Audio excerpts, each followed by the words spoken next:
Welcome to episode 7 of Works in Progress, the series where we show you behind the scenes of a professional campervan converters. In this episode, we start 2 new MAN TGE conversions. Stu fits raised suspension on a Ford Transit and a Mercedes Sprinter gets delivered ready for an exciting off-grid conversion.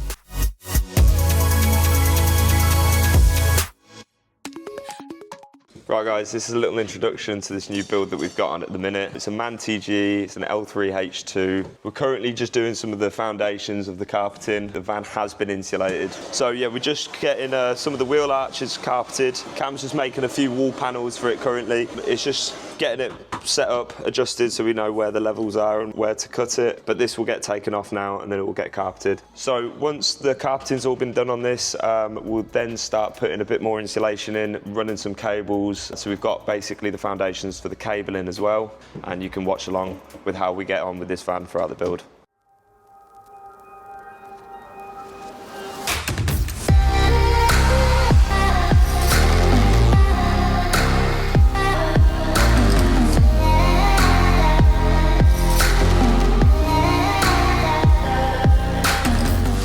Okay, here we have the Ford Transit. It's a all-wheel drive version, 2020 model. We fitted the Van Compass 2.0 lift kit. Comes complete with new coils for the front, leaf spring for the back, and adjustable shocks at the back. This vehicle is being built for an adventure vehicle, essentially. So with the lift on this vehicle, it's obviously raising it up substantially higher than normal. It is actually going to be quite a decent off-roader. It's got a ground clearance for days. The shocks can be set. They've got 3 main settings, and the second setting there's more adjustment. So if it's too soft, you can adjust it slightly. If it's too hard, you can obviously turn it down, depending on the load. And obviously with this vehicle being for off-roading with these motorbikes, he essentially isn't going to have much load in the back all the time, because the bike will hopefully be out and he'll be driving without the bike, or he'll be riding the bike and not driving the van. So here what we've done, so obviously we've got the back done. We're just busy with this corner at the minute. We've just got that strut back in. When this is done, obviously we'll move around the other side, get that wheel done, get it back on the ground, and all done.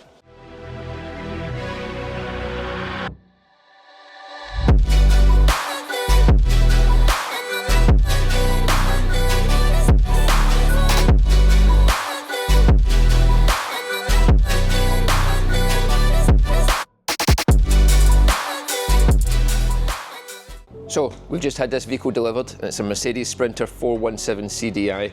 So that means that it's got 4.1 ton gross vehicle weight, which allows us to essentially put more stuff in it, so we're quite excited. The main differences between the Mercedes Sprinter and the MAN TGE or the VW Crafter is the size of it. So essentially it's the same width inside, so you're not getting any space there. This long wheelbase version, which this one is, it's about 32, 33 centimetres longer, and that extra length can be found behind the rear wheels, so you do have a longer overhang at the back. One of the other differences in this is the configuration of the windows in the back of the van. In the MAN TGE and the VW Crafter, you've got this pillar is further towards the back, so it sits right in the middle of the aperture that we'd cut out and put the flares on for the bed, whereas in this you don't need it. It's that far forward that we can actually just take out, we can remove this section, fit our flare, and the bed will sit into there.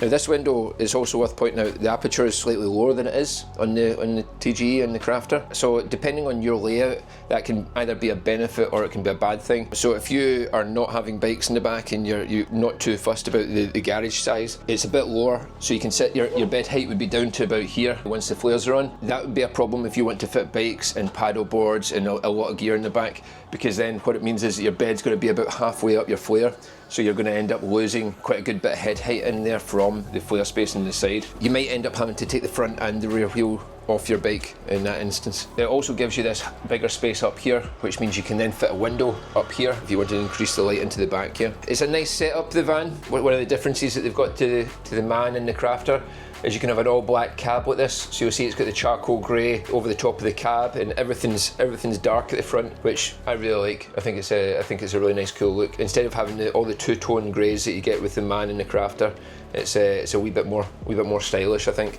Other than that, they're very similar vehicles in terms of shape, with the contour up the sides and the pinching in towards the back.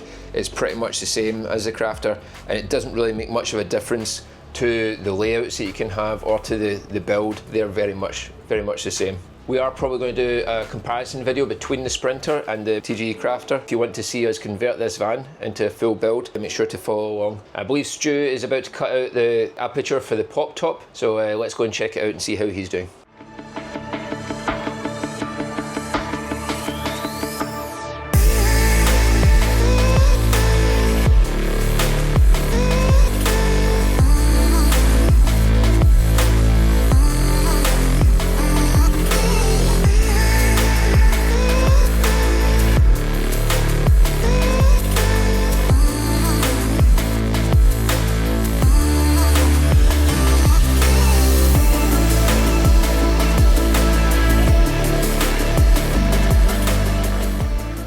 So you've just seen Stu cutting out the roof on this van here, but we've actually got two green MAN TGEs in at the moment.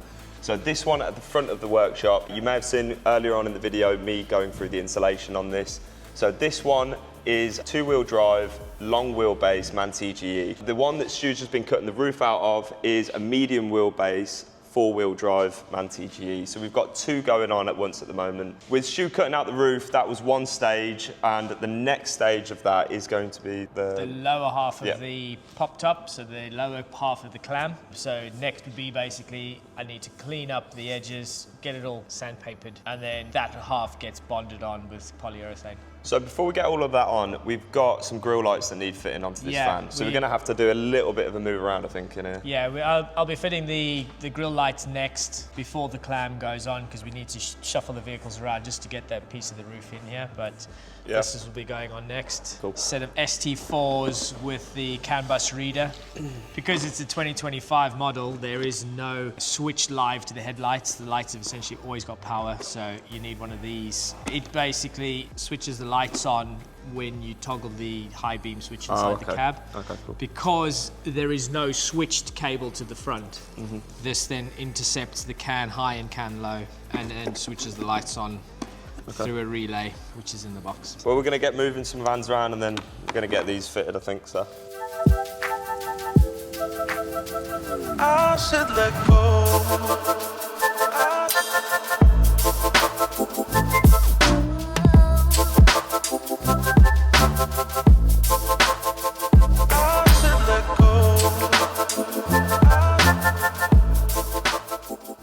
Here we have the four-wheel drive transit suspension all done. Overall, vehicle handles pretty well. Adjustable at the back for damping, so the suspension is quite adjustable, obviously depending on the load and stuff you have in the back. Standard shocks in the front, uprated coil spring and a spacer, just to give us that 2 inches at the front. It's got the sump guard underneath in the front to protect any rocks and things poking holes in things that shouldn't be poking holes in. Breathers on the diff as well, breather on the gearbox, so if he does go through deep water, he should be all right. I wouldn't stick around in the water, but if he does hit anything deep, should be good. Yeah, so that's him all done. Quite sure the owner's going to be very happy with that.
So now that the winch is in, the next would be for me to connect up the power. This is a Warn Evo winch rated at 10,000 pounds, which is about 4.5 ton, 90 feet of cable or wire rope, which is about 27 meters, I think. Rating on this winch being 10,000 pounds for a medium wheelbase van.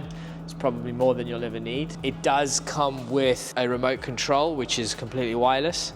and it comes with a cable. So should the battery go flat, you still have an actual physical connection so you can operate the winch. This winch will be running up to the auxiliary battery which comes fitted in this vehicle.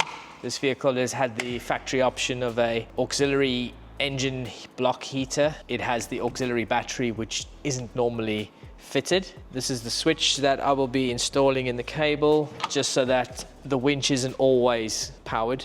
Now that the winch is installed and I've got the bumper back in place, I can now finish installing the laser lights. I've already cut the holes for those. So these will now literally go in there and they just click into place. Once they're seated properly, they get 2 screws that keep them in there. There is a small relay that fits underneath here. They will be connected to the CAN bus reader, which works off of the main beams. So when you're in the cab and you switch your high beams on, these will come on in conjunction with your van's headlights. Yeah, so once we've got these lights in, that's pretty much the front end of the van done.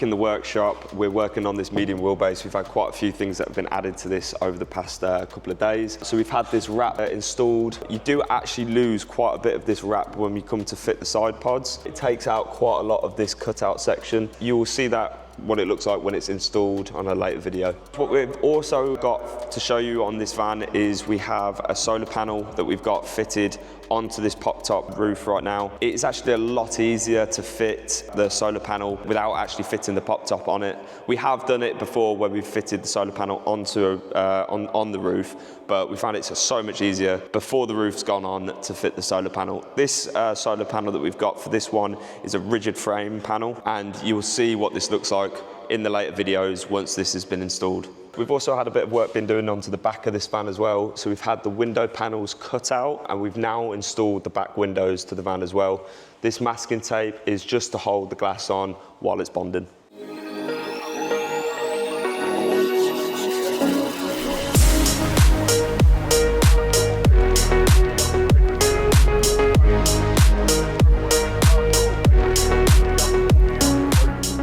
So guys, bit of an update on this van. We're back on the L3H2. Both vans have been pulled out of the workshop currently. This van's had quite a bit done to it over the past few days. This bed frame actually come to us with it fitted, but we had to then take this bed frame off because we had to get some carpeting behind the brackets. We've done these wall panels that we've had to design and then we've fitted, but we've only temporarily fitted them because they've got to come back off as well. They need carpeting and we need to run some cables in behind. There's quite a lot of stuff that's getting taken on and added off and on this van at the minute. These door cards, they've gone on, they're staying on now. We've designed these with a slight little storage pocket in there as well. It's just to add a bit more storage to these vans. So yeah, we've done quite a bit of carpeting. The wheel arches have been carpeted. We've also put a little seal around the floor as well. This van is definitely getting closer and closer to the next stage of the build. And yeah, you guys are just gonna have to stick with us and stay tuned to see what else is getting done on this van. So that was it for this week's episode, guys. If you like the video, just make sure to like, comment and subscribe, and see us on the next one.